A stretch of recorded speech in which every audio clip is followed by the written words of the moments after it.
You know, when Chira gets drunk, he used to be so coarse. Like, he used to touch me a lot. Hey. And I miss that touch.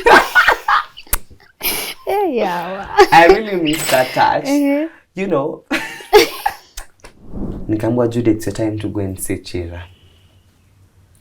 Nikaenda nikaingia tu kwa mlango hivi juu alikuwa tu ndani bado, hakuwa ati nje kabisa. Alikuwa tu in a room. Alikuwa covered mpaka hapa. Mimi nikaingia. Alikuwa amefunikwa mpaka hapa. Haikuwa na nguo, alikuwa amefunikwa tu na sheet mpaka hapa.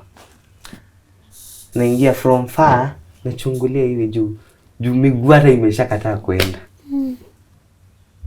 Yaani mimi hata sijui kama nitaisahau Chira kwa maisha yangu.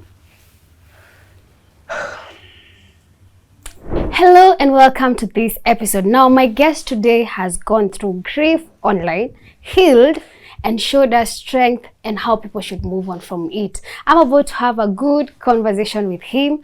And before I talk too much, guys, my name is Manzi, and let my guest introduce himself. Hi, Jude. Hi. How are you? I'm okay. First of all, I have to compliment your teeth.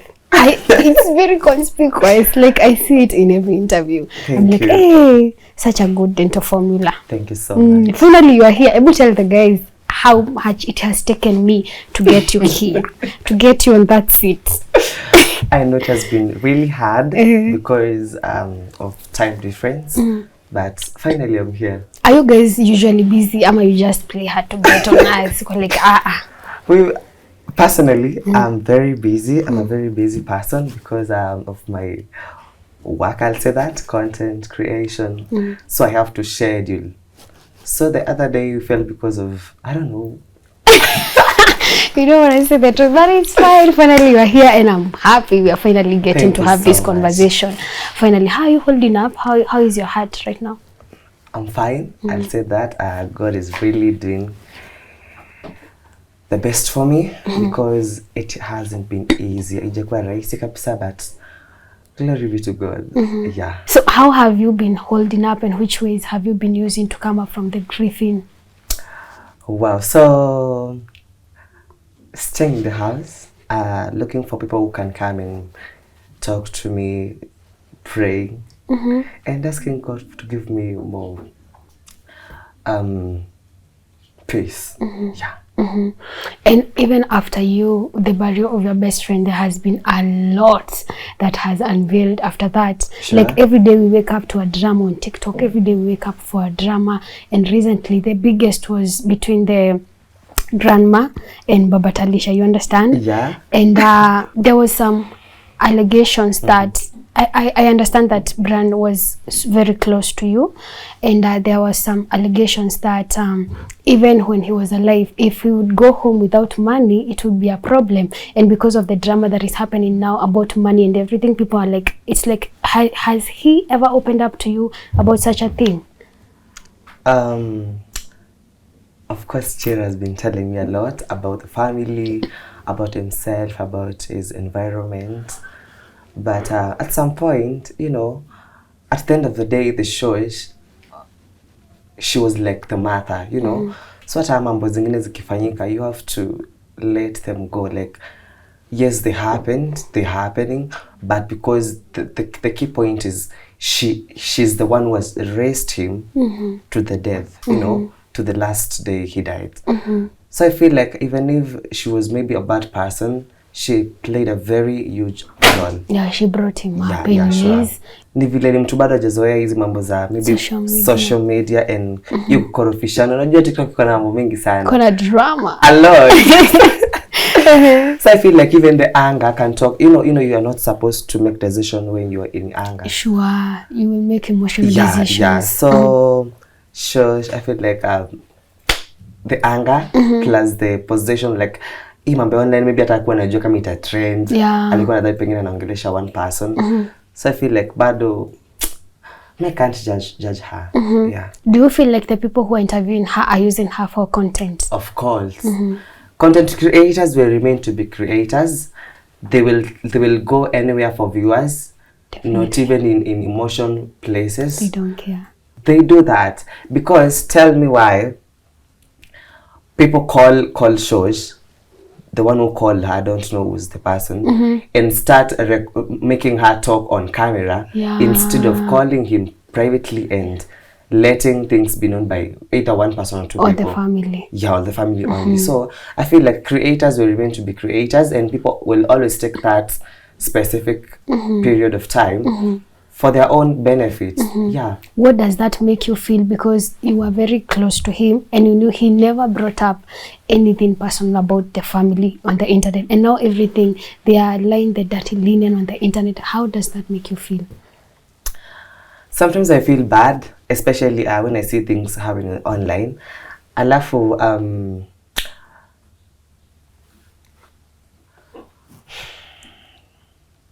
okay. It's okay. So, Chira, well, even the time Chira, that like when Chira was still alive, he used to tell me, he used to tell me, Jude, this person, I don't like mentioning people. This person, I feel like they're using me.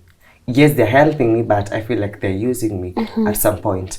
Because you can't tell me you're going to do something for people, then you record everything, even if you're wiping their toilets, what, everything. You just you're showing their vulnerability. You're recording everything. So Chira was like, Jude, what should I do? I feel like huyu mtu ananitumia sana.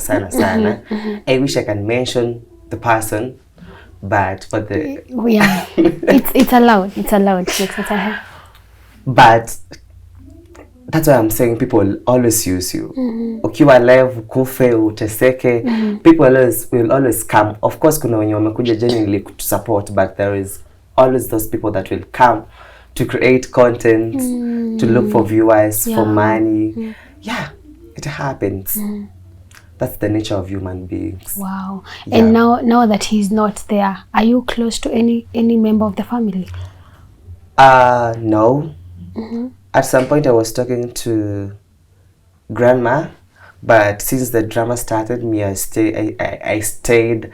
I walked out because I don't want to support any of the parties, because I feel like at some point I feel like the other team is right. At some point I feel like the other team is right. Yeah. So I'm floating. I don't know where to go. I'm just like, Jude, Tulia, just leave them, let them do whatever they want to do. If others are saying this, they are seeking justice, wengine wako huku, like watu tu wako tu na team zao. Because especially on TikTok unapata live stream kama 5, kila mtu akona opinion yake. Every live iko na opinions zake. You understand? So getting to support any of the team itakuwa bado ngori, because all the teams napata tu rafiki zangu wako hapa, wengine wako huku. So I feel like let them do whatever they want to do. The outcome, tutenda na outcome. At the end of the day, tutenda na outcome. Yeah, kutakuwa na outcome. A lot has been said, and somebody said that especially those who are in the LGBTQ community, especially the guys, that there is the pimping business that goes on. And even somebody said that there was someone who was pimping Chira, which even changiad to his depression in even more. Has he ever talked to you about him being pimped to anyone? No. Maybe sometimes back, he was in Mombasa or in Nairobi. He called me and he told me, Jude, some people have left me in club. Okay, they took him to sijui kama ni Mombasa manuku to Nairobi, and they walked away after taking the alcohol. They left the bill around 18,000, and at that single time Chira kwa na hizo pesa kwa simu. So he had to send the money to him so that he can pay the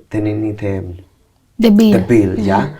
So I feel like hata marafiki zake wengine kuna vile tu walikuwa, you know, the nini, as friends you should be loyal, and at least if people believe that you are the right people for them. For example, if I choose you and I'm like, you're the right person for me, that's the reason I've chosen you as my friend. You know, so there is no need of like you take people out alafu unarudisha mtoto wenyewe, hata hiyo pesa pengine alikuwa ameweka for example ya rent, ameenda kulipa nayo bill. That was not the plan. So akirudi kwa nyumba anaanza kufikiria sasa hii rent naenda kutoa wapi tena, who will get the money, anangojewa na shosh. Because when Chira was alive, he used to tell me, Jude, you know I pay for my cousins school fees. Wow. He used to pay the rent, That's what, in fact, there was this time Chira told me that shosho yake amefungiwa amefungiwa nyumba. There was something like that, and he was stressed a lot. Alafu ni akona, he's supposed to pay lawyer, he was supposed to pay the rent for the grandma, he was supposed to pay the school fees, some needs in the family. So Chira sometimes alikuwa too depressed, yani anashinda sasa maisha nayo inampeleka wapi. He had a lot of responsibilities. Yeah, a lot. Alafu pia the small money he's getting from the support from the funds, because yes, people used to support him a lot, but the bills that he was supposed to pay, the money couldn't sustain the bills. Yeah, I feel like yani alikuwa na mzigo kubwa sana. Na zote ni responsibilities zake. So hakuna venye angesema I have to step for this, I have to go for this, because there is no one else mwenye wanaangalia juu. There was no one else. So I feel Chira was, alikuwa tu esa na kazana, lakini some people were trying to push him behind. At the same time anajaribu kungangana because he want to keep the family good. Yeah. That's interesting, because Shosh came out and said that they have never struggled, they are okay. And there was also another man, he's in the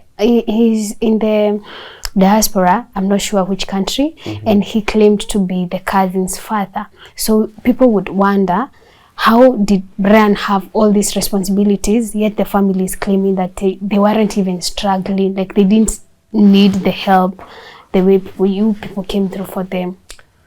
He struggled. At some point Chira mpaka ananitumia pesa, anambia Jude, hebu niweke hii pesa for rent ya next month, you know.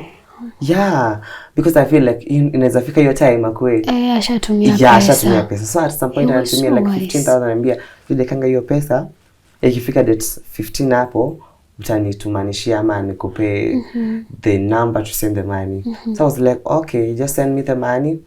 Mpaka nitumia mpaka pesa ya lawyer. So at around monthly ilikuwa nitumia like 35k for the house rent, and he was paying 35,000. The lawyer alikuwa analipa 20,000 per month. Alafu the hizo bills alikuwa anatumia 40k 35k hapo per month. Ndio nimweke ndo at least vitu zikinini at the same time asikuwe like na hizo struggles. Yeah, at akikufa, I remember hiyo Friday before akufe tulikuwa tumeenda naye mahali, and he was like, Jude, hebu chukua simu zangu, because you know my pins. Actually I could access even his bank and the M-Pesa. I used to know the pins. By any chance akuwe ko in a bad condition, I can pay the bills and zinafaa kulipa at that point. So he really struggled with the bills a lot. But Mungu naye hatoki kwa kina mtu. Yeah. God is for us all. This whole time, as the internet, the digital family, we are here calling him ungrateful, hatosheki. Kumbe, even the money we are giving him, it's not enough compared to the responsibility that he has. At some point nasikia sijui watu wakisema sijui nilisikia nyumba sijui haikuwa inalipiwa. And I wonder how, and yet Chira alikuwa ananiambia mpaka kuna deni.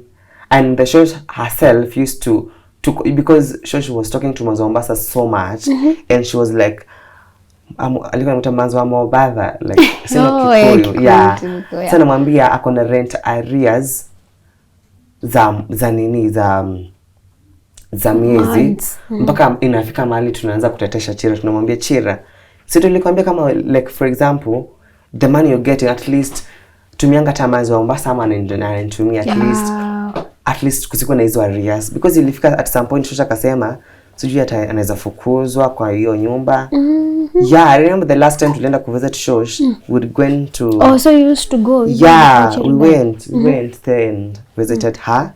Na tukaenda tukambagia quite a good shopping, tukaenda na Chira, ndo tukarudi, because we used to stay with Chira before kombolewe nyumba huko Ruaka. We used to stay with Chira for around 2 months, 3 months hapo. And for that house, mimi nashindo by the way watu walikuwa wanasema nini? Because kama ilikuwa haikuwa nyumba ya rental, mimi naweza shangaa kwani what was it? But I don't want to talk anything, because Chira used to tell me nyumba ni ya rental mpaka kuna deni ijalipwa, of which alikuwa nakazana bado ndo aweze ku clear everything. So I was wondering how the house was not rental. Alafu huko kwingine mimi nilikuwa naambiwa mpaka kuna arrears, like kuna miezi fulani hazijalipwa na zinafaa kulipwa. Yeah. So there's a lot the internet is not understanding hapa katikati. Yeah, sure. Alafu najua kila mtu akuja na story yake. So it's very difficult because kila mtu amejiset na team yake, of which kama mimi na kusupport, hata ukikuja na kitu wrong ambayo si right, I'll still support you. So people are failing to get the right details about the actual things that happened and the actual things that are happening today. Yeah. But now it's okay, you have cleared that Chira did open up about the pimping business, but is it really there? It is there, but I don't feel like Chira used to do that. Actually, there's a person who's been accused of pimping him.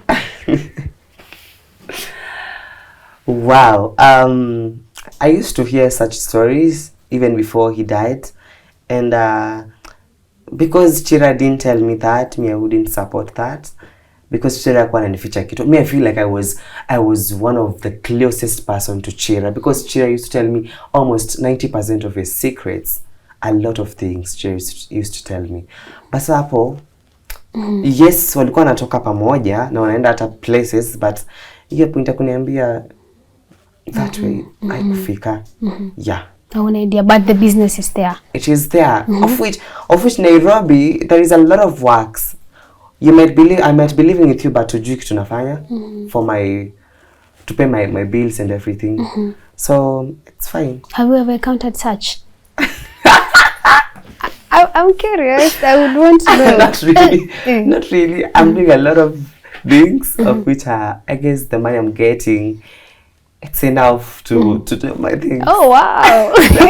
And you guys are showing such a flamboyant lifestyle, so we would wonder, is the content creation really paying that much? Ama is the pimping business doing the most? Well, I'll say that money, anywhere you get a chance to get good money, just go for it. Personally, if I get a chance to get, like, for example, get a chance to get like 500,000 per night, I just go. You would do that. At the end of the day, we are chasing the bag. There is no money written. It was clean money, dirty money. So you would do it? I would. Wow. Genuinely, with all my heart. Yeah. It's a good paying business. Alafu, I take you stock. Even that way, you will need to take care of your body, because it's the product now.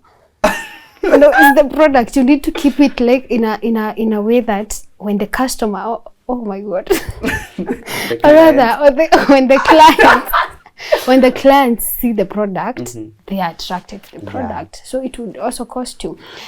On that note, between these stories, he was murdered, it was an accident, there's an allegation that there's a company that had approached him to do modeling.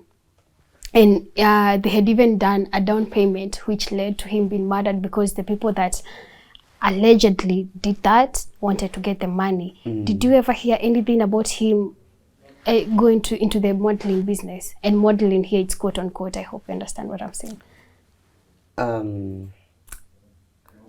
He used to talk about it. Okay, he used to say that I would long to be a model, but at some point I didn't get to that point of amelipwa.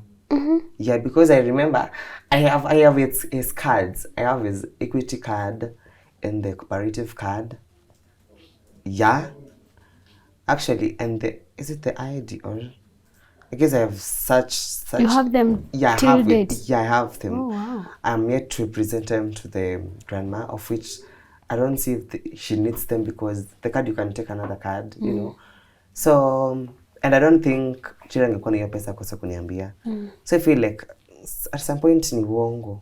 Yeah. The online DCIs are doing the most. Yeah. Sidhani. And Chira angekuwa na pesa kama hiyo, angeenda hata Dubai. Because Chira is the person who used to live in the moment. Like, if Chira wants to do something today, he will do it today and now. So I feel like angekuwa na pesa kama hiyo, nimeta Manzi twende mahali, because Chira used to tell me, Manzi, almost every day we used to go and eat nyama choma and take a lot of beers. And, you are living the life. Yeah, we used to live in the today, not minding tomorrow utaishi. Yeah. So I feel like angekuwa ni hiyo pesa. Ungejua. But it's true. There was a company that had approached him. For the company, I don't know, but he used to tell me he wants to model, but he didn't tell me about the company. But if kama ni hizo siku za mwisho, I guess for the last week I wasn't in Nairobi, I was in Kisii to check on my friend mwenye alikuwa amekufiwa bado na brother yake, so I went to console him. So for the hiyo wiki alikufa, sikuwa Nairobi. Yeah. Now how has his death affected you as a close person? It has really affected me because I remember when Chira died, I was in Kisii and I was scrolling and I saw Mwiti announcing the death. Like Chira is dead, is gone. He's gone. I'm like, they're joking because like 2 weeks ago Chira had died again. So I was like, it's gone. They are playing a lot. Like this is too much jokes now.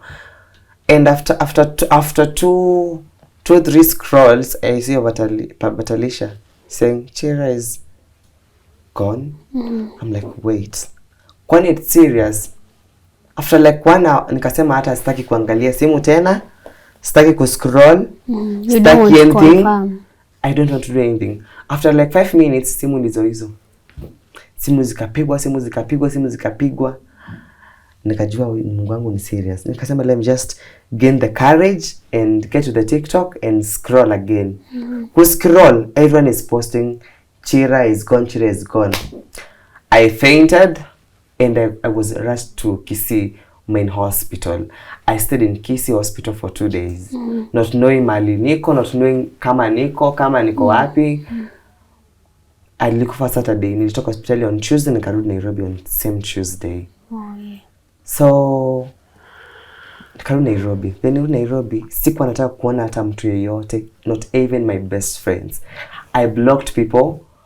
Nilikuwa naona tu watu naona kama wameua, like I was seeing people, I was seeing like wamekosa kifo ya Chira. Like I'll say I was depressed in a way that I didn't want even to see anyone. I switched off my phone and I was like, no one should talk to me, no one should do anything to me. I locked myself in my house and I was like, no one should call me, no one should visit me. Let it be and kama namfuata acha tuende. And I wasn't imagining, like people are like, Jude, swende ukaangalie Chira. I was like, mko serious? Mimi nione Chira amelalishwa pale, Chira amekufa. Hey, not me. Because wakati nitaenda nipate amekufa amelala, sisi itakuwa aje. Mimi sijawahi lose mtu nilikuwa napenda kwa maisha yangu yote. So that was my first time I lost people I love so much. Nikagain courage kidogo, nikakujua na yule rafiki yangu, hata tushasahau mambo yake sasa. Mambo yake sasa tumeshaitupilia. Sasa ni sasa niko kwa sahi. Nikakujua na yeye na marafiki zake wawili. Kurudi kwa nyumba, ni kulia tu, sikuli, I'm not doing anything. Kulia tu, yani siamini. Hata sitaki kuingia TikTok. Junaingia tu TikTok hivi, ni Chira. Because Chira wakati alikufa, post zote zilikuwa za like ungescroll kitu kingine. Ni either Chira or Chira. Nothing else. Nikasema Mungu wangu, hakuna TikTok, hakuna nothing. There is nothing I want to hear or say about Chira. And before tufike hii siku ya candle lighting, nikaenda huko mochari, nikaekewa Chira hapa. Watu wakaingia kumuona wakati wa candle lighting, wakaambiwa Jude ataingia kwa mwisho. Mimi niko tu kwa gari hivi, imagine. Mimi naenda tu kuangalia Chira. Nikasema it's okay. Let it be. Nikasema haikuwa rahisi. Nikasema mimi na roho yangu twende tu. Nikasema let me gain the courage and go. Watu wakamaliza kumuona. Nikaambiwa Jude, it's your time to go and see Chira. Nikaenda nikaingia tu kwa mlango hivi juu alikuwa tu ndani bado, hakuwa ati nje kabisa. Alikuwa tu in a room. Alikuwa covered mpaka hapa. Mimi nikaingia. Alikuwa amefunikwa mpaka hapa. Haikuwa na nguo, alikuwa amefunikwa tu na sheet mpaka hapa. naingia from far, nachungulia hivi juu miguu hata imeshakataa kwenda. Yaani mimi hata sijui kama nitaisahau Chira kwa maisha yangu.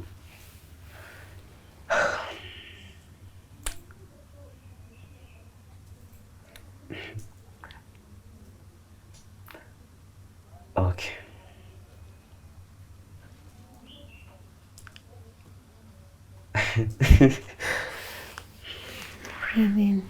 So nikaenda nikaekewa kiti hapo.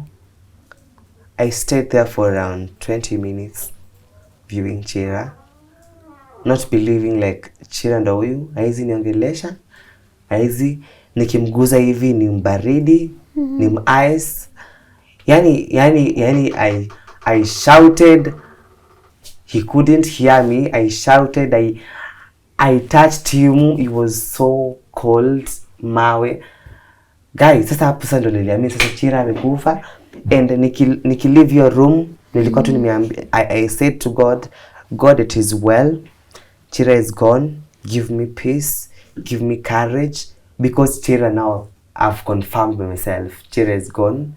Chira is gone and he's gone forever. I'll never see him again. Nilikaa hapo. Nikabaki hapo, kuna hiyo tu watu wawili na one of Samuel, sijui Githaiga. Alikuwa Githaiga, alikuwa Levi, kuna Levi fulani watu TikTokers wanamjua Levi and Githaiga. Kacho na mimi hapo. Nikacha tu hapa, yani hata akili ni kama sina akili, yani niko tu. Nikaangalia tu Chira hivi. Kamwangalia tu hivi. Watu hata walishaenda candle lighting kitambo. Nikamwangalia tu hivi. Nikamind Chira. Alafu, do you know what? There is a video nimepin kwa TikTok. Hiyo video nilichukua na yeye the last time nilimuona, na the last time kumuona, that was on Friday this week. Akakufa saa next week on Saturday. Juu hiyo Friday ndo nilimuona, nikampeleka kwake, ndo nikaenda Kisii the same Friday Saturday morning. Sasa nikaenda Kisii, nikakaa Kisii hiyo wiki yote, ni sasa hiyo Saturday nikasikia Chira amekufa. So there is that video. Chira ananiambia bye babe, namhug, namwekea simu juu anytime nilienda out na Chira, I used to make sure Chira nimemrudisha kwa nyumba very safe, with his phones, 2 phones. Yeah, that was like my duty, to check on Chira and make sure he's safe wherever he was, and made sure like amefika kwa nyumba vizuri, his phones ziko safe. And I don't know why that time I had to sijui mbona ni record hiyo siku, sijui kwa nini na ni record. And it was like bye babe, nafika kwa mlango ananiambia kuja ni hug. Naenda na mhug, everything was like a recording. Hiyo video mpaka leo iko nimepina hapo. If you check my TikTok account, I have pinned that video. I go and hug him, not knowing that is the last hug. Not knowing he's telling me the last bye. Namwambia bye, ananivuruta. Anambia kuja ni hug. So it's a bye that I didn't even know like it's a bye. Wow. Actually, I'm planning to go and visit the Malaliziku at the burial site, and I'll go maybe the next week. I'm planning to go there and say hi to him. I know he won't answer me, but I'll go and say hi to him and talk to him for 5 minutes maybe, and tell him something. I want to tell him that I miss him so much. Wow. I would want him to come to my dream, of which I would wish Chira to come to my dream. Wow. Because tangu azikwe, mimi sijawahi hata na yeye. But I hear for the believers, there's no connection between the living and the dead. I don't care about the connection. Me, I want to dream with him. Actually, vile after that time nilichora tattoo yake, people are like, Jude, sijui hakuna nini, sijui unajiconnect na watu wamekufa. I'm like, watu gani wamekufa? Chira okay, amekufa lakini Chira is living in me. Of which hata kitokea hapa sahi, mimi I'm gonna go and hug him, a very tight hug. Sometimes niko tu kwa nyumba peke yangu, I'm like, sikuja tu hapa kwa bed. Me, I wouldn't run. Me, I would go and hug him. Yani, I would always wish to Chira's ghost to come and tell me something. I would want to dream with Chira. I would want I would want to do that. Are you not afraid to go back to the village? Because recently we saw the Kikuyu elders doing some cleansing because they are saying that the spirit that came with his death, consider that he was from the LGBTQ community. They don't want that spirit to spread in that community. Are you not afraid you might go? They are not holy. Our baba wameenda kucleanse utawapata uko Kamakis na wasichana wadogo. Then no one is holy, no one is righteous. So I feel like nile tu kukua they feel like they're so right, and everyone is a sinner. It's only the way that people are sinning differently. Me, I'll go. Let me go and let them do what they want to do, but of course they won't know when I'm going there. Yeah. I'll just go privately, and of course I'll be accompanied by several people, and we'll go there, of which it's one of the days next week. I'll go there, and yes, so if it's spirit, let it come, because hiyo tatu nilichora hapa nyuma, it will live there forever. Mpaka ile siku nitawai kufa, hiyo siku ndio siku itapumzika hiyo tatu. But for the time being, it will stay there. Because anytime I'm going to shower, I just look behind on the mirror. I'm like, when you see his face, I feel good. Like I feel like, let me appreciate, because every time I used to appreciate Chira, and Chira most of the time he used to sleep at my place. Like akiamka, he's like, Jude, I want to be like you, because of vile alikuwa nakunywa, alafu naona kama vile tabia zake zina kwaruza watu wengine in some way. So alikuwa anaamka asubuhi mapema ananiambia, Jude, look at me. Do you know, Jude, I would want to be like you. Na sivyo namwambia Chira, you can just try to limit the way you're taking the alcohol, because Chira could even take a whole mzinga peke yake na atakuwa tu sawa. Do you think people from your community are threatened in our country, considering that people are not even believing that Chira's death was an accident, and not even after the death, the spirit is like kind of quote unquote being thrown away out of the community? And at some point, I feel like Chira's death was somehow not genuine. Me, sometimes I feel that way, because I don't know why I feel that way, but I don't want to talk about it. But I feel like at some point, ikifetira equal like genuine, because you know I stayed in the mortuary and checked him, namwangalia hivi, naangalia hivi kichwa, naangalia hivi, yani namwangalia tu, nashindwa ai, hii ni accident gani? Unajua hata ukipigwa na pikipiki pale nje utaumia, hata kama ni vidole uumie huko kidogo kidogo. But wewe niambia umepigwa na lori alafu umemiwa one place. Okay, let me not talk about it. But you don't feel like it was a genuine accident? I don't feel like it wasn't genuine. Okay, let me not talk about it. Okay. Let the people who are fighting it online, let them do it themselves. The online but what I feel for my own self, Chira's death wasn't genuine at all. Period. Yes. But did we give your friend the burial that he deserved? He deserved it. I feel like everything was right. Okay, it's possible the money was used in the wrong ways. The burial ceremony was wow, like was amazing. He would have loved it that yeah, hata angekuwa, I'm sure alikuwa mahali tu anaangalia tu, and he was very happy, because I feel like everything was managed well, from the coffin, from the mortuary when alikuwa amewekwa, to the community, the village, the lowering of the casket. I feel like everything was wow. Everything was wow. Maybe kama pesa ilikuwa ilitumika kwa wingi sana, more than expected, but ilikuwa sawa. Me, I can't judge the usage of the money. Yeah. Very nice. Now, so that we can move away from the sad part. Yes. I need to breathe. What do you miss so much about your friend? I miss Chira. I miss the coarseness. You know, when Chira gets drunk, he used to be so coarsey. Like, he used to touch me a lot. Hey. And I miss that touch. Yeah. I really miss that touch. You know. I miss that.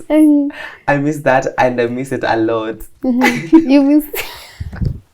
And at some point, he used to like take like sometimes nilikuwa navanga koti yangu fulani and I used to touch it this way ananivuruta anakugrab. I know. So alikuwa anakuchoke. Alikuwa ananichoke like I feel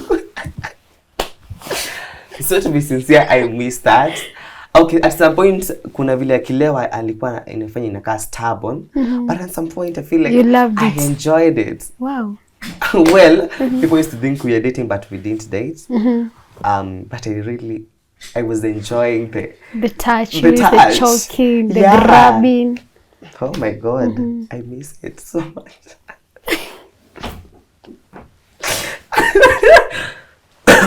Oh wow. Yes, and the way every morning he was like, Jude, I want to be like you. Like I miss that voice of him telling me, Jude, I want to be like you. Knowing that there's someone who is admiring you. Yeah, he used to admire my life. Like he used to admire me a lot. And the fact that every time nilikuwa na shida, I used to call Chira and tell him, Chira, hebu tuma dhao mbili hapo kwa hii namba hii. Like he didn't resist anytime I feel like I need his support. He was always there for me, and anytime anakuambia Jude, do this for me. Jude, kuna vile nasikia niko low. I even want someone around me. I was there for him. So again, hizo twetu kukwenda kukula nyama choma and nini. I know. Oh wow. I miss them so much. Yeah. But most of it all, it's the touches. Oh wow. Yes, oh, wow. I do. Okay. We understand. 3 months ago, away from that now, we need to breathe. Yes. 3 months ago, you announced that you and your partner, you were supposed to do a wedding. And this wedding, you were supposed to have some foreign guests. They were to come in a chopper. Did you do the wedding? They came. Who am I? When did you do the wedding? Tuambie date na day. I did the wedding date 16th of Feb. 2024. Ulifanya Jude, where is the ring? Ring yangu nimeiweka mahali. But you did the wedding. Ring yangu nilimeza. Iko kwa roho. Umeza ring? But you did the wedding like seriously? Yeah. Who officiated the ceremony? A pastor, bishop from United States of America. Yes. It was a garden wedding? Yeah. Oh wow. Very, very good. Very sweet. I mean, I wish you came, but you didn't. Were your parents available? Of course, because why not? They came. Wow. My sisters, my friends, but it was quite private and somehow public because I invited around 40 people. The attendees were 40. Yeah. And they were all from your community? Yeah, of course. Oh, wow. And like 10 straight.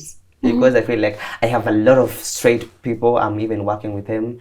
And of course, despite being a gay or something like that, I'm still a human being. Yeah. I need people around me. People needs me because I feel like I do a lot too for the community. Actually I do, what is it called? Charity work a lot. Actually this Sunday we're going to Nakuru. So I feel like the way I do things for people, even a lot of people come to me and they're like, Jude, I want to join you. So I feel like I'm working a lot with people who call them straight people. Yeah. So your parents were present in your wedding? Yeah, they were very present. Yeah. Do you remember the first time you came out to your family and said, Mom, Dad, I am gay? I didn't come out. You know, parents, they will always get a way to know you. Oh wow. Yeah. And I wonder why when I see people writing comments like, mtoto wangu akikuwa hivi sijui nitamnyonga, nitamuua. A parent is a parent. No one will kill his child or her child. No one.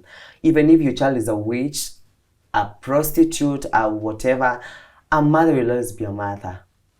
He or she will fight for the child. Wow.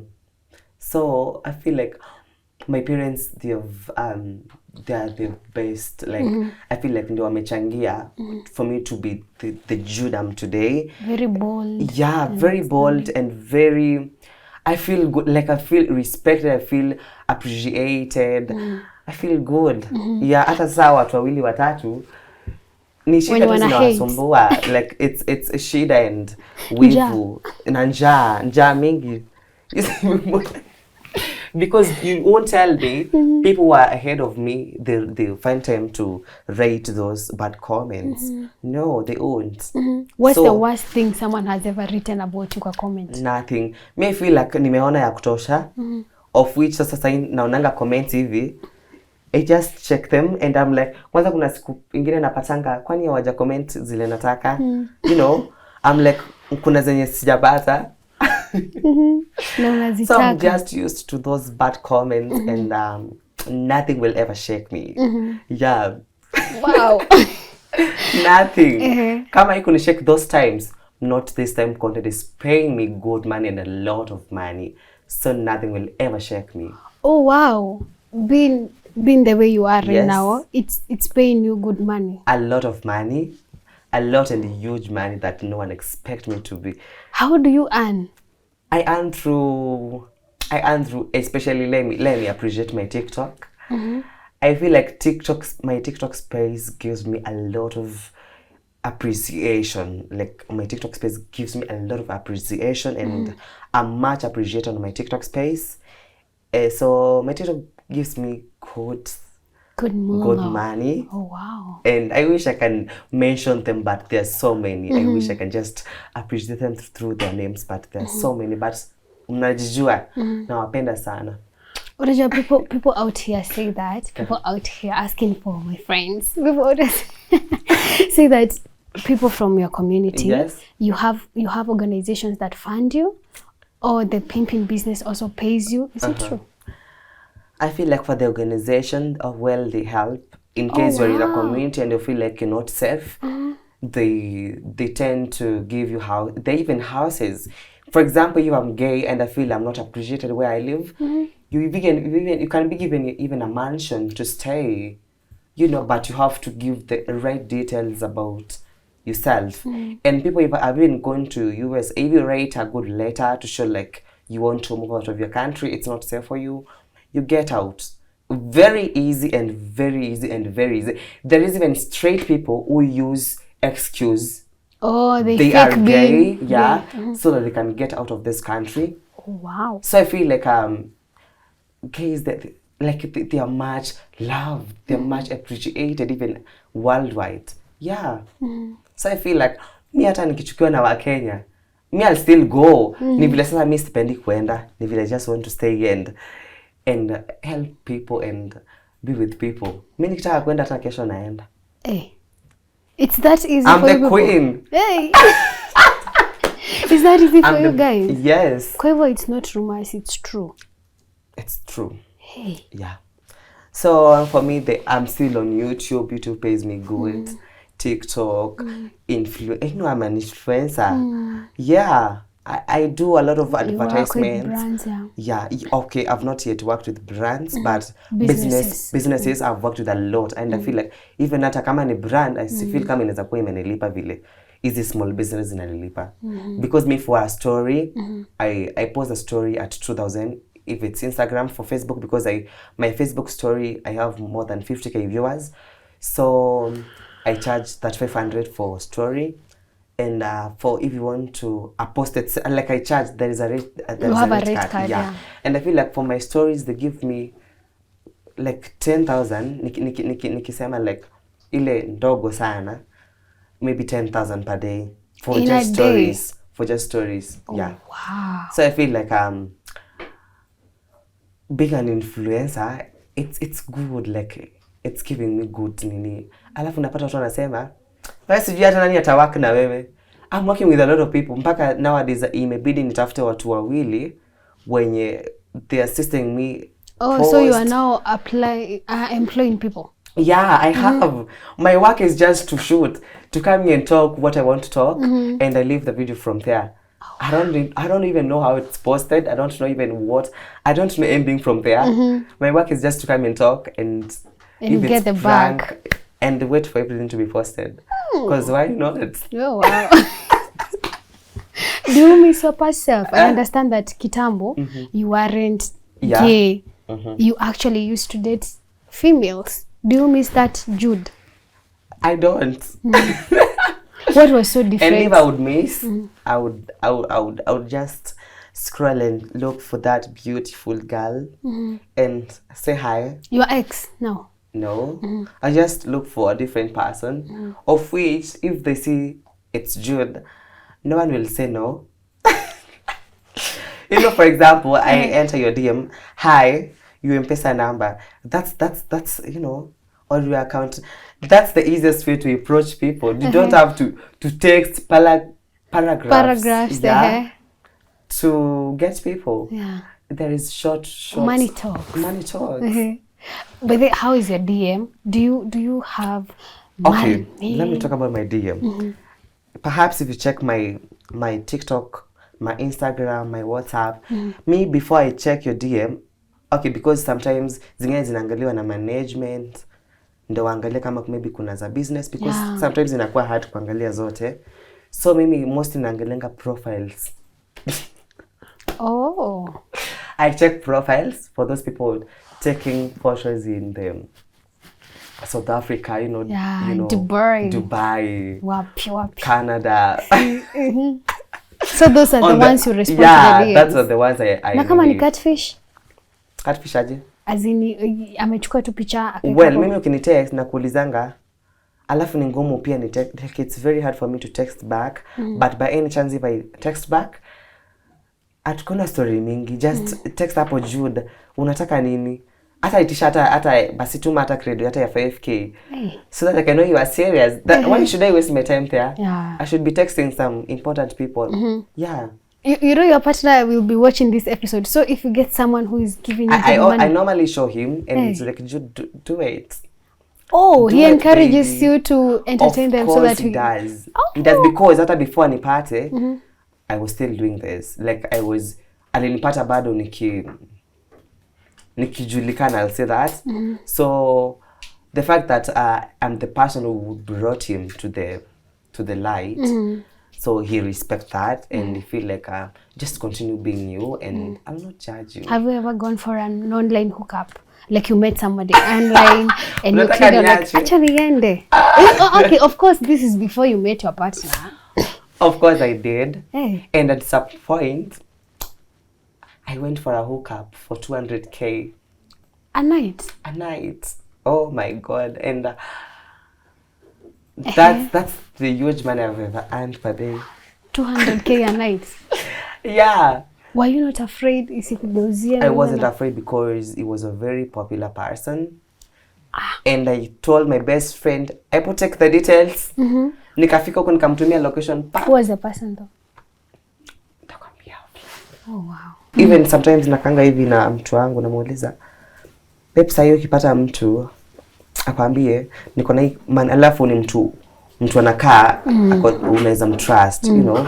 Si unaweza enda anakuwa babe, of course babe unaweza enda. At the end of the day tunatafuta pesa. Of course juu hata akienda wenye ujui si ataenda tu. Yeah, of course huwezi kana mtu kwa nyumba umlinde kama mbuzi ama kondoo.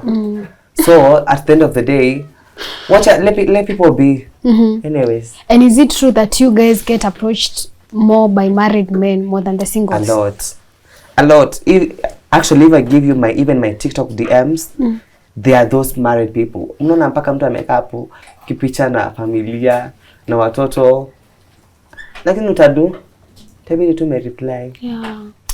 Anyways. Oh wow. Yeah. You know, there is this gay clubs, gay hospitals, gay churches. You can meet a lot of married people. In fact, in town we have around 3 clubs, gay clubs in town, and people you get to meet there. Hey, people of your grandfather's age, people of your father's age. But what would you do? Oh, so there are old people, and people claim that people who are in the LGBTQ community are mostly the Gen Zs. No. Or the young people. Well, it's the young people because they say because of the peer pressure of what we watch in movies and stuff. There is no peer pressure in gayism or lesbianism. I feel like it's feelings. You cannot be a lesbian today because of peer pressure. How? you have to like people, you have to feel like you have that connection towards you, because whereas for example niambia utaenda ulale na mtu mwenye ufeel maybe it's ikue business. Yeah. Kama ni business unaweza force tuende hapo ujimonishe ile ya uongo.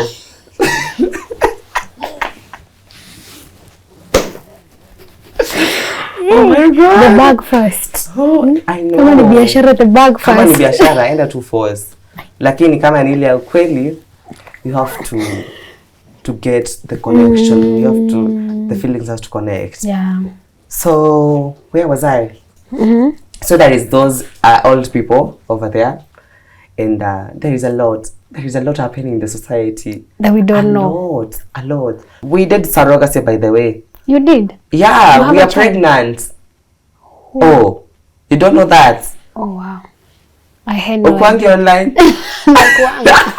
Oh wow. Yeah, we are 3 months pregnant. And I hear surrogacy is very expensive. It's very expensive. We paid a lot of money, and our baby will be coming early, maybe October. Yeah.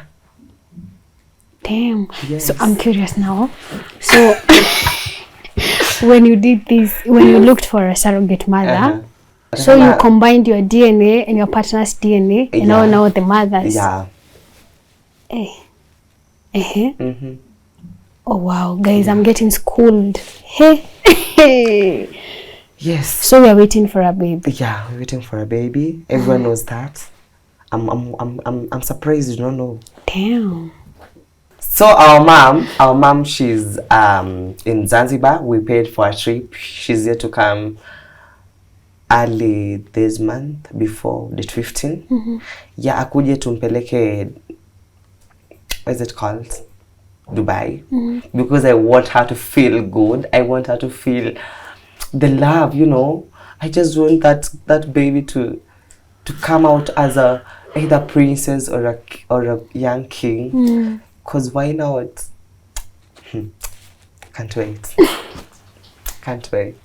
Oh wow. I'm looking forward to that. The day the mother is coming, I want to be there. Oh, okay. I'll call you. I want to be there. But congratulations to you guys. Thank you so much. And thank you for the beautiful work you're doing there online. And even thank you for standing up for your friend even when he's not there. Sure. You are doing such a good job.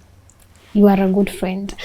I even saw a woman, our mama wanasemanga TikTok, sijui, what do we call them? Sijui, they read stars, they talk to the dead or something. She said that she talked to Chira, and Chira said that he only loves Jude and Cheson. I was like, wow. Did I see that video? I saw her talking about it. Was it? I think I saw it yesterday. On TikTok. I saw it yesterday, but ni kitambo kidogo, ni kama ya one week ago. But I think niliona jana usiku and try to listen to it. Sasa nikasikia. You are loved even in his absence. Very nice, very nice. That was a good conversation, and I'm happy to hear that you are getting better in life. You're doing life with your partner. You are even expecting babies, guys. Oh wow. And I've been schooled about a lot of things I didn't know, and I know even my viewer has been schooled too. Sure. So yeah, I guess this is a nice point now to end our episode today. Guys, until next time, my name is Jeremasi. Keep it Tuko Extra. Bye. I love you guys. I love you so much. Continue subscribing to my YouTube channel at Jude Magambo, Instagram Jude Magambo, or Manzi wa Meru, TikTok at Jude Magambo, ama Manzi wa Meru. I love you so much and thank you. Bye.